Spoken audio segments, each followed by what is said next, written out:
my book. Our next session here, revolutionary poets on Hamlet, Haider, and Shakespeare's ability to speak truth to the power.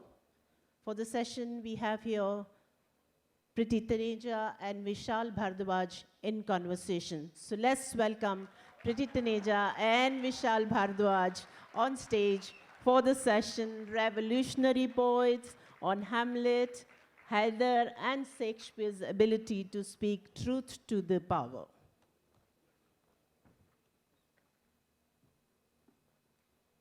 And this session is presented by Amity University.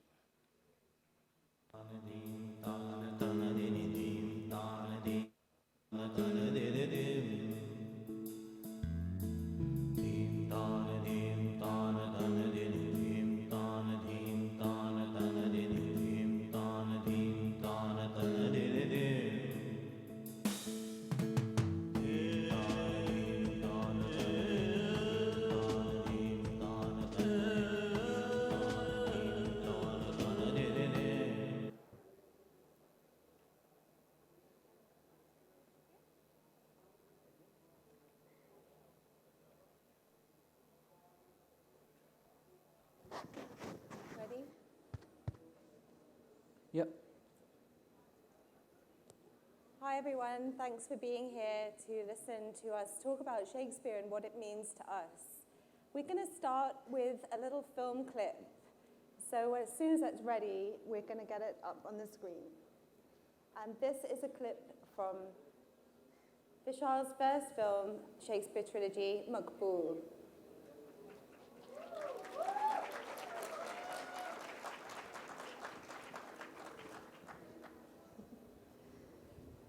Okay, so until you get the...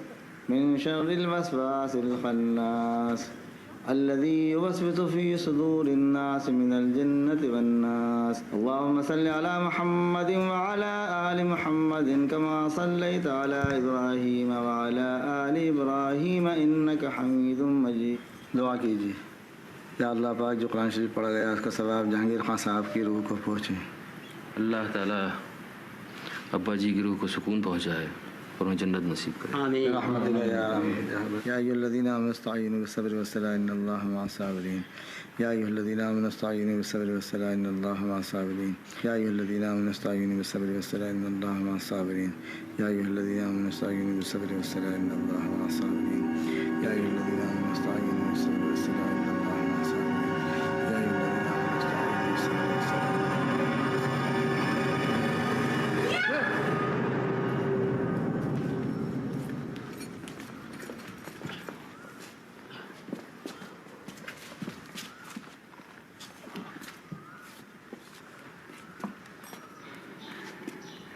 मियां, काली के मंदिर पे माता के सामने जिंदा था, लेकिन अस्पताल पहुंचते पहुंचते रास्ते भर बुदबुदाता रहा.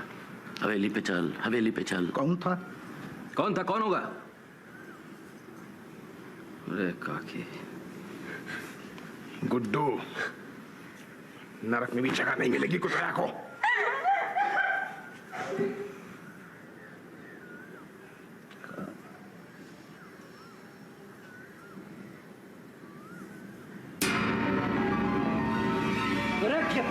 क्या है? वो उसको लेके जाओ इसको यहाँ से.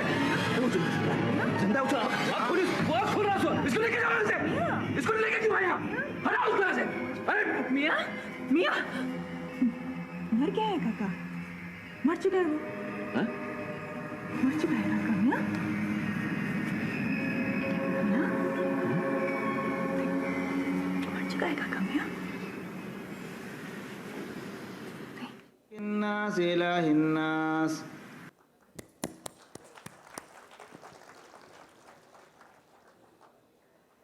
Right, so what you just saw is a clip from the devastating operatic cinematic masterpiece that is Maqbool, a translation of Shakespeare's Macbeth by Vishal, who's taken that Shakespeare and understood him in a way that we very rarely see on cinema. And I don't think since they've translated King Lear to Russia, or Kurosawa did Throne of Blood, have we seen a film that takes that thematic nature of Shakespeare and makes it so alive on the screen. And in this scene, in the Shakespeare, you'll be having a huge banquet. And instead here we have quite a quiet scene where terror really speaks very loudly through a simple gesture of the gaze. So I wanted to ask you, what was it about the language that you distilled down to decide on how you were going to make that scene? Yeah, because when I look at this scene, there's so many memories come back. I think we shot this film 14 years back, in 2003. And particularly this scene, because this is one of the most crucial scenes in Macbeth also, where Banquo's ghost comes to haunt Macbeth. And me and my co-writer Abbas Tairwala, we had written this. This scene was written differently in original first draft, or the script, the shooting draft. So it was that he gets the news on the phone that Kaka has been killed and Guddu, his son, has killed Kaka, Banco. And then he freaks out over the phone, and so the scene was written like that. When, and I was on the shoot, and this scene always bothered me that to use this device over the phone, and it is such a dramatic scene, we should see it happening, without the gadgets. So I rewrote this scene on set. There was a break, and I rewrote this scene, and I sent it back to Abbas. And Abbas' reaction was very, very dramatic. He said he didn't like it at all. He said that it's like a cabaret in the film you are doing. It's like an item number you are doing in the film. It's completely out of sync from the rest of the tone of the film. And since he was my co-writer, I took him seriously and I thought about it. But again, when I read both the scenes together, I found that the version I am saying is more dramatic. And the only one logic problem was there in my scene, which that why these cops, they bring the dead body to his house first before taking it to the police station. And this was a logic issue in my head, though nobody notices, nobody has ever told me that there was a logic issue. So, but as a writer, it was within me that, which was, eating me, that this is something illogical. But still, I wanted to have this drama, so I called up Guldar Saab. And I narrated him both the scenes. And so he said, of course, where they bring the dead body is more dramatic. So I told him that, but this is logic problem. So he told me only when you are telling me, so I am finding it. And he told me a beautiful thing, that in cinema, emotion is stronger than logic. So go with your emotion. And I'll take a little more time for it because this is a very important scene for me. So I shared that my draft with all the actors, Irfan, Tabu, Nasir Bhai, Omji, Pankaj, though Pankaj was not there in the scene. So, and I told them Abbas's reaction also. So, and slowly everyone started siding with Abbas's reaction, कि maybe he's right, maybe he's right. And I felt so alone and lonely, but still there's something that was convincing me inside. And then I spoke to Guldar Saab, and next morning we were shooting the scene, so I told everyone, ki, okay, let's do one thing. Let's shoot it both ways. And then we can decide it later on the edit machine. And when we'll see it in the flow, we'll know that which one works better. So they agreed. And I said, because since I'm the director, so I shoot my version first. And the version you like, I'll shoot later. So it took like 4 hours. We started around 9 o'clock. By 1 o'clock, we finished my scene. And by that time, everyone realized, because of way Irfan performed in this. And it was so spontaneous, we didn't plan anything. And because I just told Irfan that let's not rehearse this scene. Let's just do it, because you be in the moment and you freak out the way you think that your character should. So by the time we finished the scene, everyone was very happy and convinced, and then post lunch I said, "Okay, now let's shoot the other version." So they said, "Do you really need to?" So I said, "Yes, I really need to. I want you to go through the pain because I have been going through the pain for last 3 days. So I really want," and we shot it, and then because in all fair, maybe that would have worked better, but that didn't. I want to pick up on 3 things that you said there, Vishal, because you've told us a lot about the craft, but the revelations that you've given us have to do with being alone and pain and feeling emotion, and that emotion being so important to the way that you work. And I think that takes us quite nicely into our next clip, which today of all days is something really important that we should see. Our second clip is from Haider, which is Hamlet, and it's set in Kashmir.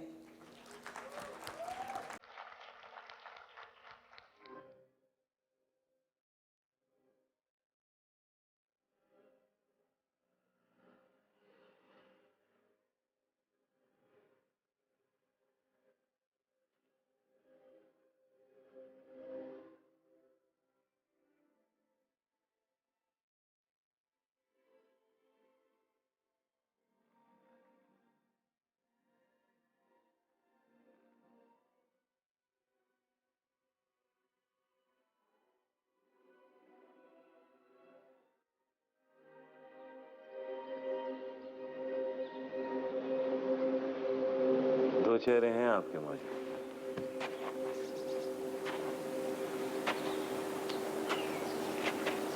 ये बाएं वाला मासूम है और ये दाएं वाला चोर। तुझे बहकाया है हैदर। डॉक्टर साहब की मौत से हमारा कोई वास्ता नहीं। माँ जब झूठ बोले ना नहीं अच्छी लगती। अबू जी की कब्र के फूल सूखे भी नहीं थे और आपने खुर्रम के साथ घर बसा लिया। सब जानते हैं मुझे, आपने और खुर्रम ने मिलकर अबू जी का कत्ल किया। झूठ है ये हैदर।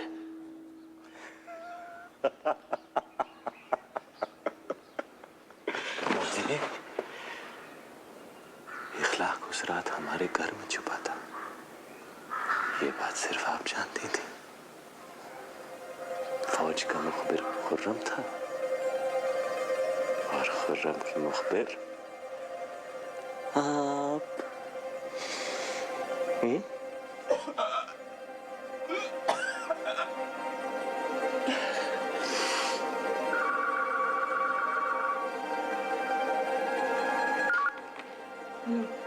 अरे आप घर में हैं? फिर ये आसमान में कौन है? खुर्रम, बहुत डर लग रहा है मुझे। क्या हुआ? हिलाल आज इखलाक को कर लिया है। इखलाक? लतीफ? मैं नहीं जानती थी कि खुर्रम फौज का मुखबिर है। डॉक्टर साहब की मौत नहीं चाही थी मैंने, कभी नहीं। उनके लिए मेरे दिल में जहर नहीं था।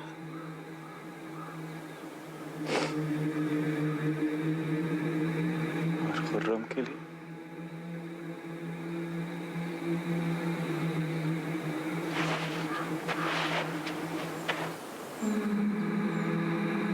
खुर्रम के लिए क्या था?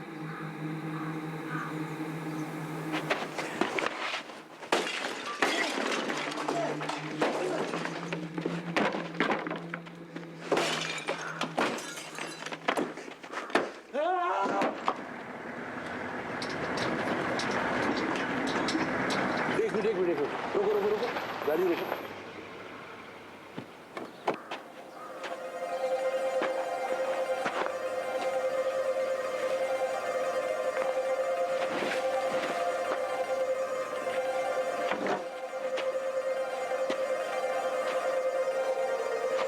बहुत इंतजार करूंगा मैं मौजे आपके दोबारा बेवा होने का। चलो, एक आखिरी एहसान करेगा मुझ पे। बहुत मनहूस पेशानी है मेरी।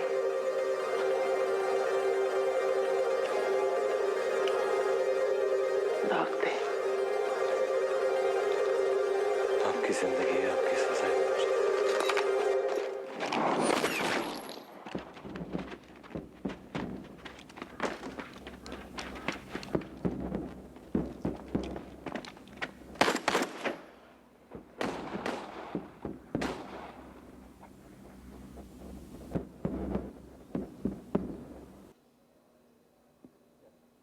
So what we have here is a kind of unfolding of grief and trauma and brokenness in a house in Kashmir, and it was shot in the snow. But it's a film which always makes me feel broken inside, not least because it's dedicated to your own father, and it's a story about a boy in search of what happened to his father in this political situation. Do you want to tell us a bit about the personal story behind the film? Yeah, I never talked about it because placing it in Kashmir became such a big issue, and to make this film was also a very personal thing for me. Besides the fact that I think that as filmmakers, we have done injustice to Kashmir. We had not done enough real films regarding that conflict, the pain that is happening over there, and I'm not saying who is right, who is wrong, but the basic human condition is very, very, very poor, pathetic. When I read Basharat Pir's novel, that book, The Curfewed Nights, it really startled me, and that's the time I decided to put Hamlet in Kashmir. But more than putting it in Kashmir was my personal thing for my father. I lost my father when I was very young, 19 years old, and in a very, very tragic, strange circumstances, which I have not spoken about it publicly ever. We were living in a rented house in Meerut, and our landlord was a lawyer and his father was a judge. And he wanted us to vacate the house. My father agreed, and then they did some case where he was the judge or somewhere. They brought out some court order, and one morning that lawyer came with like 20 goons and put the whole house on the roads. And my father died on the road of cardiac arrest. And that remained with me. Earlier when I used to say this, I used to, there used to be lump in my throat. Now I can look back at as, okay, it happened to somebody 30, 40 years back. So that pain, I could never deal with that pain. And this was the chance for me for my catharsis. And when that Hamlet, Shahid comes back to the broken house, when the house is blown by the army, and when he comes back, that's where I think my catharsis happened, and I came out of this pain. So it was a very, very personal journey for me, and I was looking for a film which I could dedicate to my father. So this was the film, and yeah.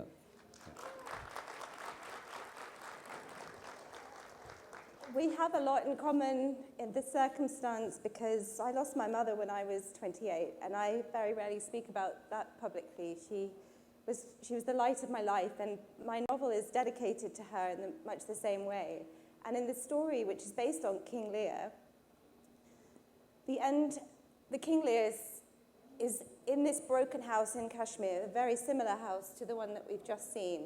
And it's a story about the father and his daughter. He's imagining her, and he's sitting in this house, and he's going mad with the trauma that he's experienced. But the backstory is that his wife died in that house. So for me, I had a similar experience, and I want to share a little reading of that with you. My name is Devraj. Mine is a simple story. Come closer if you can. The day Ranjit's boy came home from America, I watched him pick about the place, look into the gardens, the sports ground, and the stone yard. It was a time fit for kings. What a beautiful place that was. Months have passed since that hot time. Now, in the death days of autumn, I find myself in Kashmir, the land of milk and honey. Ah, Srinagar, Sringari, city of wealth. The Emperor Ashoka named it thus. Life is good. I have brought Sita with me to open my new hotel. The Kashmir Company is my most beautiful property. It sits on a hilltop waiting for us. We will go there soon. Sita wanted to see this old house first, and though I once swore I would never come back here, I cannot say no to my daughter. So we find ourselves wandering through these 5 stories of broken, rotting wood. I can sense the Jhelum, mud-coloured and sluggish below, a snake disguised as a river, changing directions as it wills.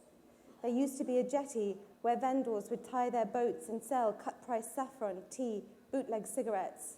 Now, the stench of stagnant water rises up. The wooden house is falling down into its own reflection. It's very dirty all around. Somewhere outside, the city goes about its business, wrapped in shawls against the biting cold. Here the market, there the shrine. The tulip fields are fallow, waiting for spring, while bees make honey and reeds make boats, and the world keeps turning, turning. Simplicity is life on the water, no fixed earth. I cannot remember the last time I was here. These days, I have to work to catch the exact moment, the begetting of forgetting. Forgetting is always there, a slippery fish, blind with teeth. Silently, it gapes and nibbles. Sita? She does not answer. Dust floats around the place, for there has been a kerfuffle. There is a crater in this floor, and I can see through to the next. My young manservant is down there, lying on his front. His neck is twisted at such a strange angle, I think he must have fallen and be dead. Maybe Sita went down to fetch the tea. No, of course, it's not possible. Now I am getting confused. Confusion, the bastard half-brother of chaos. Chaos, the torture instrument of forgetting. Where did she go? For a while, she was asleep here, and then she ran off. She loves to play hide and seek, catch, catch. Now is not the time, I told her, for I am telling my story, and mine is from the heart. It is the most important. Through all the ages of my life, the best, the most learned men have told me this. Nevertheless, I have learned that all should be judged by their speech acts. So here we are, talking in circles on floorboards, threatening to crack. Beautiful. Lovely. And I want to ask you a few questions also, Preti, now. One thing I think you should do, that you should summarize that, because it's a beautiful setting of King Lear in contemporary Delhi. And you should just give us like a short synopsis so we all are on the same page before I come to my next question to you. Okay. So the story of King Lear, for those of you who don't know it, is the story of a father who is the king of a sort of ancient Britain.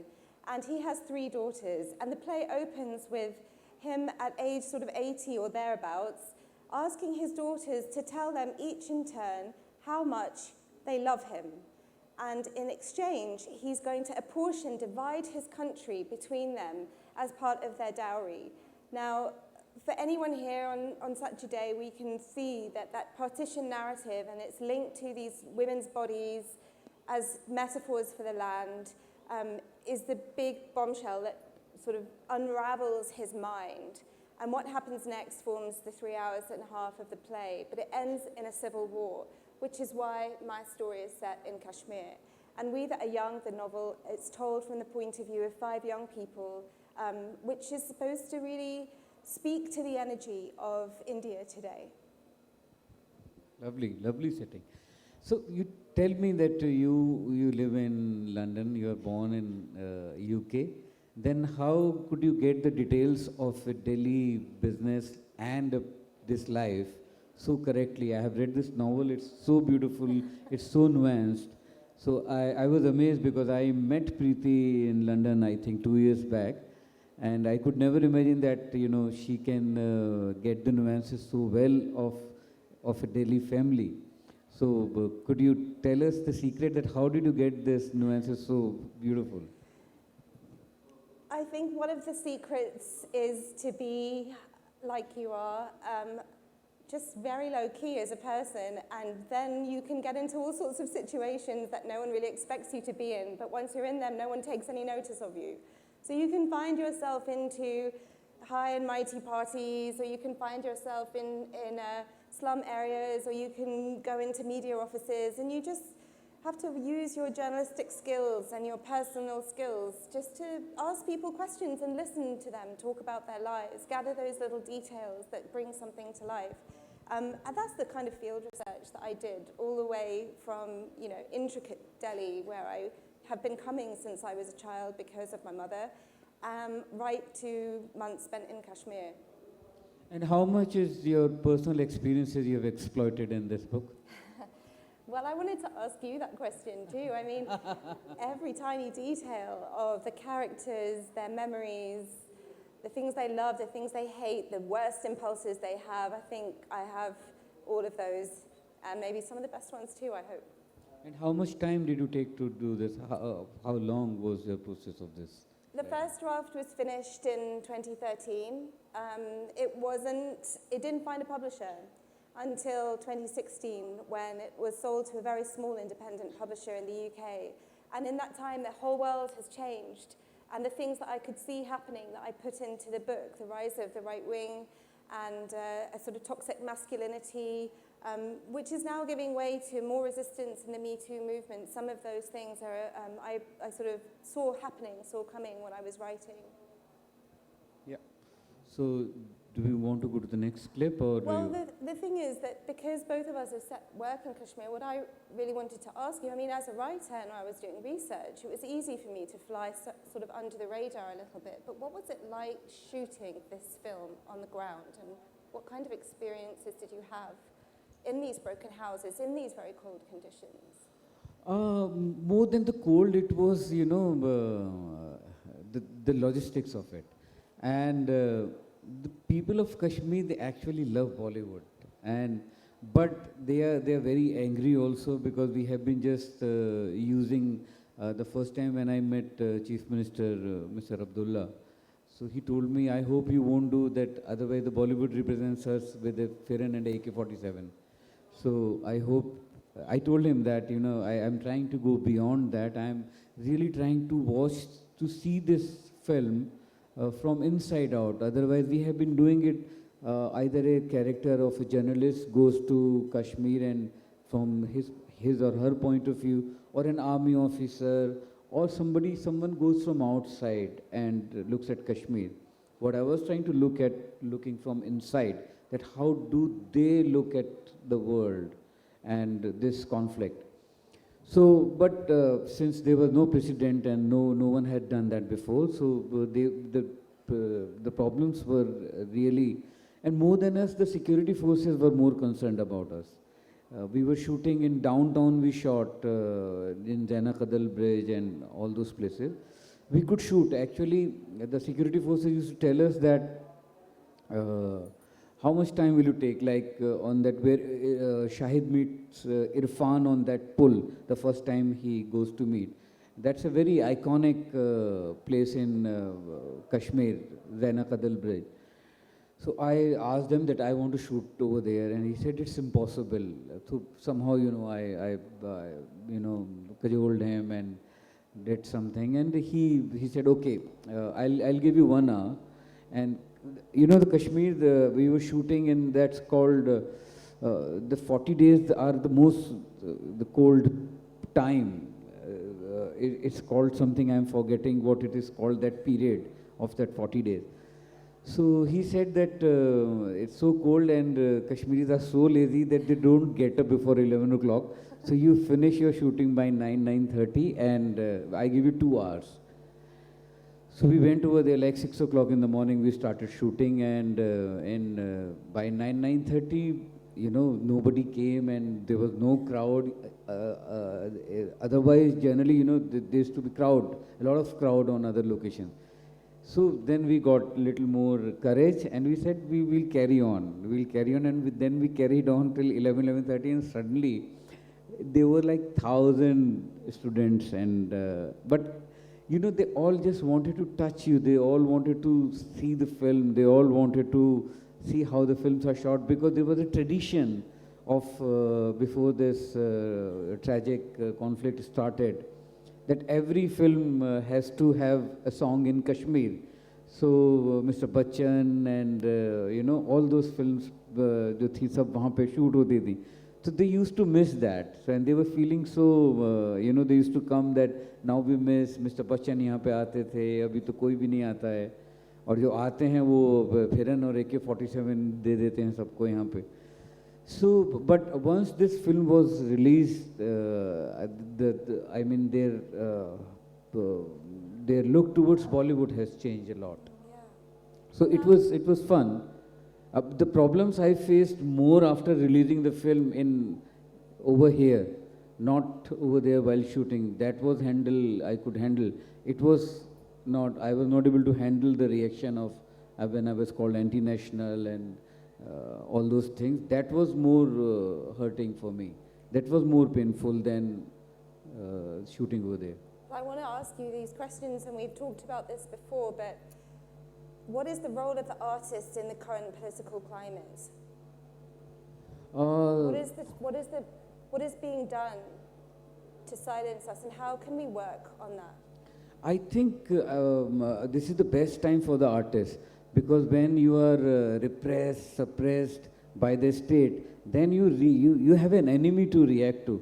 Otherwise, the enemy was so useless that even if you say something, they won't react.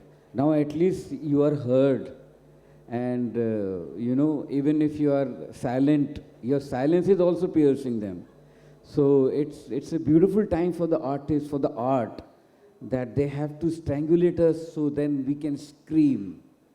And this is the time to scream, and it's coming next year, 2019, where we can scream and show that how we all artists are feeling. And now it's up to the masses and the common people to side with the artist or the oppressor. We'll see that in next year. And it's through watching films like this and listening to readings and so on that we can really get to the heart of why we have the right to do this and why we should be doing this. And Haider, for those of you who have seen it and those of you who haven't, it's really a film about chutzpah. And I think that's what we're talking about here, isn't it? Yeah, the chutzpah is going with the chutzpah, which it's actually called chutzpah. But I thought that chutzpah will be more, you know, it'll have more connotations. So the chutzpah is happening for past 4 years now. Right. It's a sheer chutzpah, what is happening. That when the Supreme Court says the film should be released and the film is not released, if this is not chutzpah, then what this is? That's our role as artists, isn't it? It's our role as audiences, and it's our role as voters to have that kind of chutzpah. And what it gives us is this knowledge that everything that we do matters now, but will it matter in future? And on that note, I want to cue up our next clip, which is one of my favorite clips in all of the Shakespeare translations and adaptations I've seen. And it's also from Haider.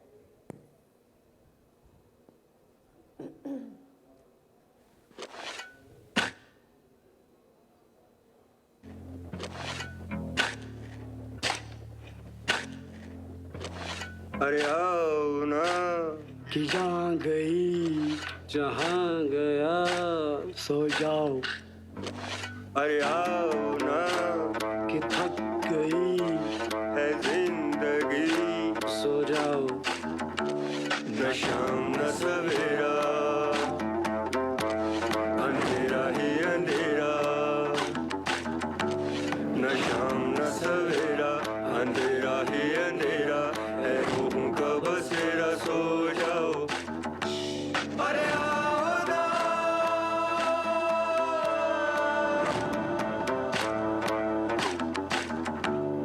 छोटा ना बड़ा कोई लंबा है ना बोना है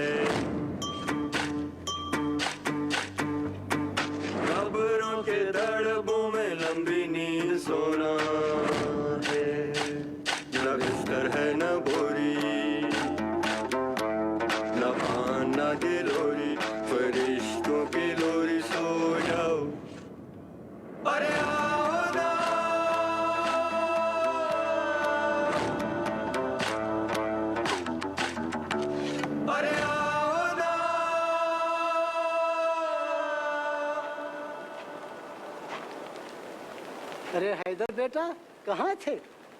जनाब तुम्हारा ही इंतजार हो रहा है सवेरे से। चलो अपनी कब्र खोदो और सो जाओ।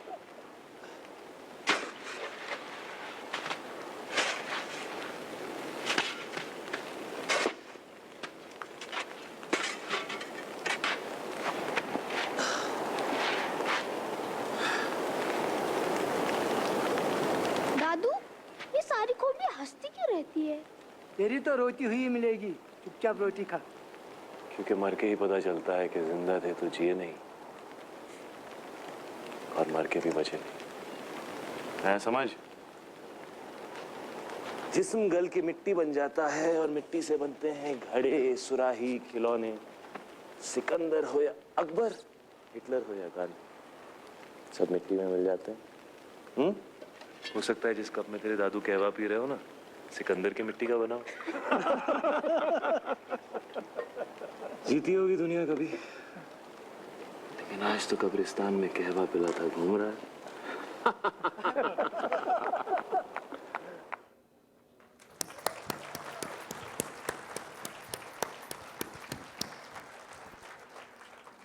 Now, of course, this is the famous scene from Hamlet in the graveyard, where we are reminded that no matter how high we are or how low we are, we're all going to end up in the same way. How did you come up with this idea of these gravediggers in the snow and that beautiful visual pun where they're all lying in there and then Heather comes along as if from the dead and they say to him, where have you been? Come and join us. Yeah, because it was written by Shakespeare, it was in Hamlet, and it was lying there. And I didn't want to lose out on this, a great opportunity to make a song about celebrating death. I mean, we all mourn death. I got a chance to celebrate death. And death is so beautiful. This is the only certain thing. And when it's certain when you are born, the one thing will happen to you that you will die. So, and when you see a funeral, you always think someone else is going to die, that you are not going to die. So, this was beauty of it, and otherwise, you'd never get a chance. And I am a music composer first, and I thought that it will be a great opportunity for me. I'll never get a chance again to make a song on gravediggers and having fun of death, celebrating death, and when I look at this khopdi, so however beautiful we may look from outside, inside we are like that. So whenever I look at a beautiful woman, so I think about it.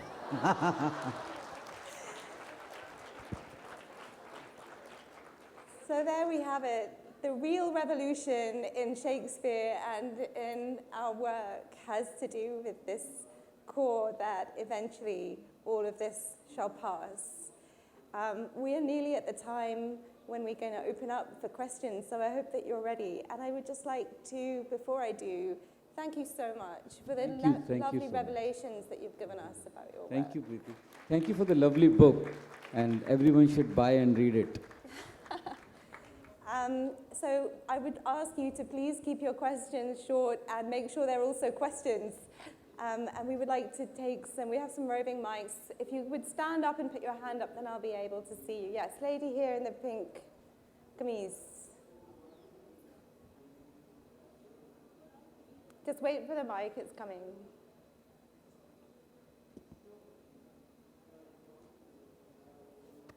My name is Pranal. My question is, time and again, Shakespeare has been adopted in international formats in the same way it has been written. So what exactly has inspired you to present it in a colloquial format? Yeah, because through the stories, through the film, we talk about our contemporary times. So as it is, the Shakespeare plays were for the Victorian that time, and that's not even our language. But his stories are so timeless, and they are not bound by the boundaries. So they're simple human conflicts. You can adapt them to any time, any country, any race, any culture. So that's why, and initially when I was doing Macbeth, I didn't know about it. But later, once I did complete Maqbool, then I realized that, the responsibility is now more. I thought that nobody will take care of this, nobody will take notice of this. But yeah, so that's the case, and I think Hamlet in Kashmir was a very good setting for that's the best setting I have done so far in my trilogies. Am I right in thinking that Heather, out of the 3 films, is your favorite? Yeah, Haider is my favorite. I think what I could achieve as a storyteller and as a filmmaker, it all came together. In Maqbool, I was still trying to find the filmmaker inside me. In Omkara, there was a flamboyance of a filmmaker. And in Haider, they both settled down. Where I settled down, I calmed down as a filmmaker, and I matured as a writer. Thank you. Next question. Let's have someone at the back. Okay, we'll have someone at the front instead. So you've obviously been waiting.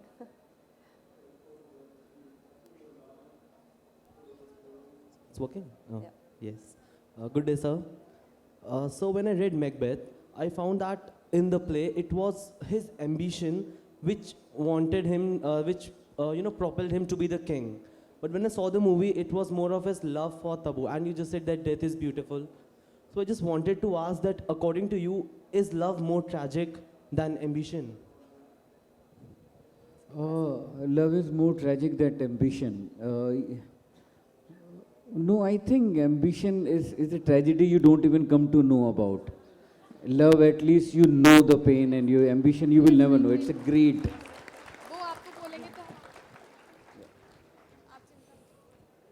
Yes. नमस्ते sir. Sir मैं आपकी फिल्मों में अक्सर देखते हैं कि खूब सारी लो लाइट कंडीशंस रहती हैं वहाँ पे, और वो देखने में बहुत अच्छी भी लगती हैं, जिनका कि दूसरी फिल्मों में अभाव देखने को मिलता है। आपके फ़ैन हैं और आपसे जानना चाहते हैं कि इसके पीछे क्या कारण है कि ये आप इस हिस्से को इतना समृद्ध रखते हैं, उसके बारे में, और इतना साहित्य और वो जो क्रिएशन वो भी बहुत अच्छा दिखता है। ये प्रश्न रहता है कई सालों से, और अब आप सामने हैं। Thank you. मुझे लगता है कि वो डार्कनेस से मुझे बहुत मोहब्बत है। And I'll say it in English so everybody can who don't know that even in the daily life I hate tube lights. I just don't like the tube lights looking at me. They pierce me. Even the bulb. So I really like the lamps. I don't like the straight light. I don't like the flat light. So that's why the darkness, it creates a magic, because you see half, you imagine half. So that's why I love darkness. That's why it's always there. But there's also something very playful about your work, even though you have that sense of darkness. Is that really the balancing force, that appreciation for absurdity, for the jokes?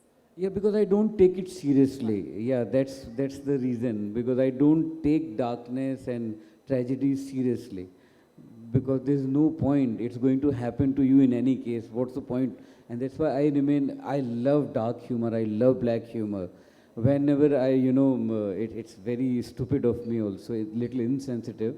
But whenever I go to somebody's death and the way someone cries, sometimes it's very funny, and you have to hold on to your laughter. But obviously their pain and their crying is very genuine. But yeah, it makes you laugh. There's something buckish about that. Yes, gentleman in the side on the right, yeah. Mr. Bharadwaj, you don't need to be told, but you're absolutely brilliant. Just unbelievably brilliant. I have a question. You made another film called Matru ki Bijli ka Mandola. And that was also on social revolution of a very different kind against land grabbers. I found that the treatment of that film was very different from Maqbool or Haider. When you're making films adapted from Shakespeare, you used a different technique, although they're all very different. But Matru was completely quirky and yet had a very strong social message. What was going through your mind as a filmmaker when you took up that project? You know that the way the industry is industrialist and the farmers are being strangulated and we are losing on this concrete which is, and we even in the modern architect in general in our cities we are so ugly. We are so ugly, you know, even the malls we make, they are so ugly.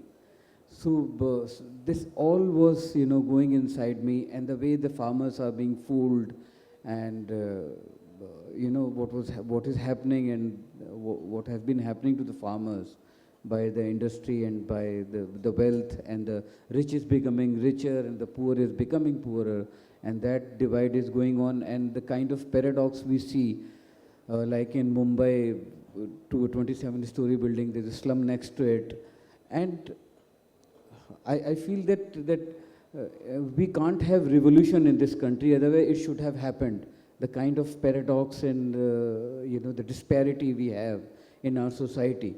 But again, the religion has been playing a very strong role in this, where they make you feel that आपके पिछले जन्म के कर्म हैं, of your past lives, so you don't rebel. It's a very good, deep planted thought by religion that we don't rebel, that we don't bring a revolution, because whatever is happening to you, you are poor because it's your past life's karma. So this is what we have been fed with when we are born, and this has been happening for centuries. So all those things are going, and why? Because the equality is what I look for. You know, I feel bad when it's because I am, you know, by chance I am in a family where I could get education and I could read Shakespeare, and I'm sitting over here. Everyone should get at least the chance to you know, be educated well, and you know, then it's your talent and whatever it is. So all those things were going on, and again, it was such a deep, painful thing. I didn't want to say it in pain. I wanted to say it through the Pink Buffalo, the guy who is, and it was Brecht's play. It was inspired by Brecht's play, Mr. Puntala and his man Matti. So the premise comes from there. So all that was happening inside me, and I wanted to be very quirky about it, not again very serious about it. The moment you become serious about the serious issue, you know, it ruins everything. You have to be very funny about it.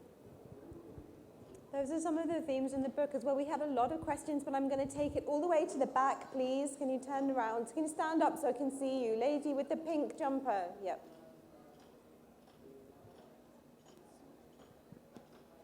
Lovely session, ma'am and sir. So my question to you is that in Haider and Rangoon and all these movies, you know, there have been some scenes that they've been so well written and the actors have done it so well that does it even scare you that, you know, then since there's this scene in Haider where KK Mehta is praying and Shahid says, "Tu dua mein tha, isliye nahi mara, tu gunah mein hoga to marunga." So are you scared at times that scenes like these, the people will not be able to resonate with it and they won't get it as a filmmaker? Yeah, most of them don't get it. That's why my films don't do business. Oh, but they were so lovely. Most of them, yeah. So some people who love me, not love me, but they love what I love. You know, the aesthetics of the subtlety. I love that, and I think we all are in this, under this one tent, that we are looking for that love for aesthetics and subtlety. And unfortunately, the masses is not made for that, and I understand that. I'm very happy that I'm able to make the films I want to make. I think you're right. You know, I think as filmmakers and writers, what we have to do is we just have to trust the reader and trust the audience that, you know, it's fine to adapt Shakespeare, you can find correlations for the plot, but under the surface, what you're trying to capture is the nuances of the language and those deeper themes that come out. And if you just do it and put it out there in a way that finds an audience in an emotional level, the rest of it will just follow, won't it? Okay, next question. We sit at the back, purple jumper, right there. Mr. Bhardwaj, I had a question. Are there any other Shakespearean plays that are your eyes set upon to adapt to film? Perhaps a comedy? Yeah, I want to do a trilogy of comedy, but still I'm not able to find the right setting. His plays are so brilliant that it doesn't take me time to write a script on or to shoot them. What I take time to find a right setting for that. And in my culture, in my life, in the life around me, in our politics. So I'm looking for that kind of setting which excites me, but definitely I'll be doing his comedies now. Watch this space. Yeah, we're going to go this side, please. Stripy jumper over here. Can you pass the mic?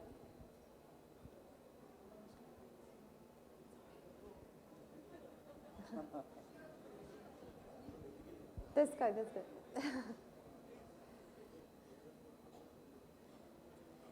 Good noon, sir. It's just shaking. I'm really big fan of yours, and I'm just sorry. Before you said you are a music composer first, and then you are a director, and I'm really fond of your voice. So can I hear 2 lines from Choda Hai Wo Galiyan?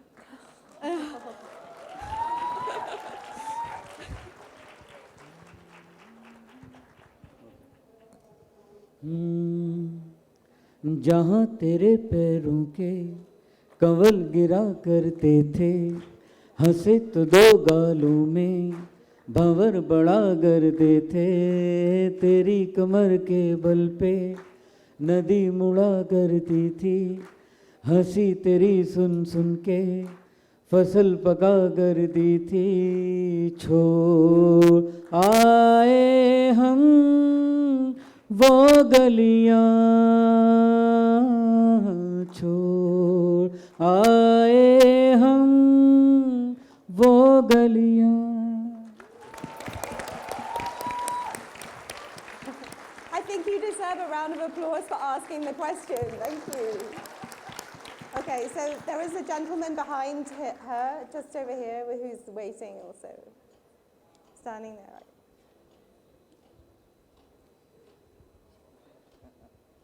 Good afternoon, sir. So your films and ma'am, your writing have a quality of being very subjective, very ethereal, much like poetry itself. For example, Haider bleeds with symbolism, and the scene you narrated from your novel, it also had some very starking contrast. So how do you translate those elements into visual poetry? Yeah, because this is their cinema is such a beautiful medium, is the combination of all fine arts, painting, poetry, music, photography. So that's why I became a filmmaker, to find those parallels or those symbols which are there and how to find them in visual poetry. So yeah, I don't know how it happens, but it happens. I think for me, it's to do with the senses and using all of your senses to try to get the right word onto the page. And language is all we have to express ourselves. I want to break language. I want to find ways for different languages to break each other up and have a dialogue on the page with each other. And that takes a lot of drafts to find words and to make new words. And that's the way that poetry inspires me. Thank you. I think we should take it to Oh, this side? Okay, yeah. Sitting in the sun over here, that's kind of...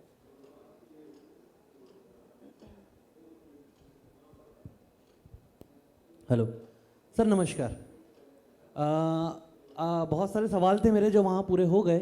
जैसे मैं जानना चाह रहा था कि आपकी favourite film कौन सी है. आपने बताया हैदर है. हमारे यहाँ लड़ाइयाँ चलती थी, मुझे मकबूल कम पसंद है, और मेरे सारे रूममेट्स को बहुत पसंद थी. मैं आपसे जो पूछना चाहता हूँ वो ये है कि जैसे आप शेक्सपियर से इंस्पायर्ड हैं, वैसे हमारे यहाँ भी एक बहुत बड़ा कल्चर रहा है, लिटरेचर का कल्चर जो है, और प्लेस का जो कल्चर है, संस्कृत प्लेस का भी कल्चर है.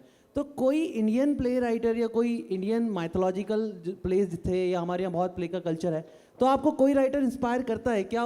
उस तरफ भी एक सीरीज़ देखने को मिलेगी, जैसे बहुत बड़ा ग्राउंड है वहाँ पर भी. Okay, so the question is, Shakespeare's very inspiring, but aren't there any Hindi or other poets and writers that Vishal might make a film or use in his work? But he actually does that quite a lot. Do you want to tell us a bit about the influence? Yeah, of course, I want to do that, like Munshi Premchand. Or I am so much inspired by his work. I want to make Sharad Joshi साहब, उनका जो satire है, एक गधे की आत्मकथा is one of my, उनका एक खूबसूरत है. And of course, I take Ruskin Bond as Indian. He is more Indian than Indians. And I have made 2 films on his stories. One is Blue Umbrella and other is Khoon Maaf. So I have worked on, though his name is something Bond, but he is not that Bond. The skin is, he is Indian. But I really want to explore that also. Okay, we have time for one more question. So I think we are going to go right over here to the back in the red scarf. Make it a good one. No pressure.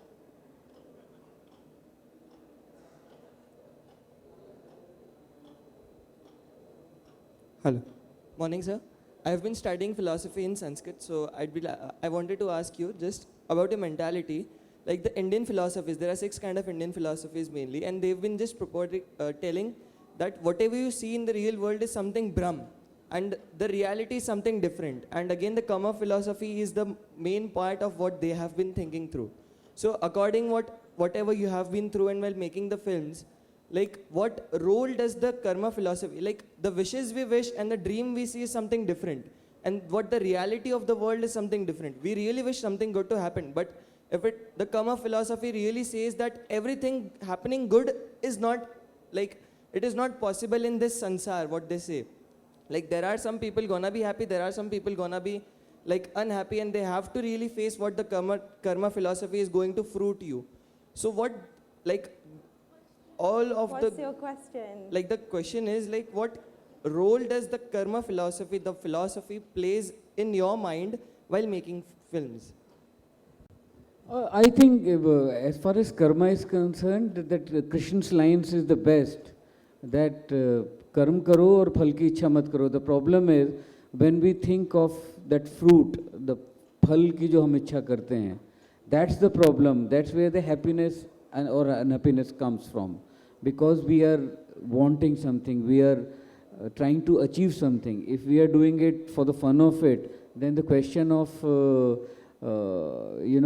pain or happiness doesn't come. If you don't look for happiness, the unhappiness will fade away on its own. And I think we should let Shakespeare have the last word and not forget that all the world's a stage and the people on it are merely players. And I would like to thank Vishal and you for being such a fantastic audience today. Thank you so much. Thank you so much.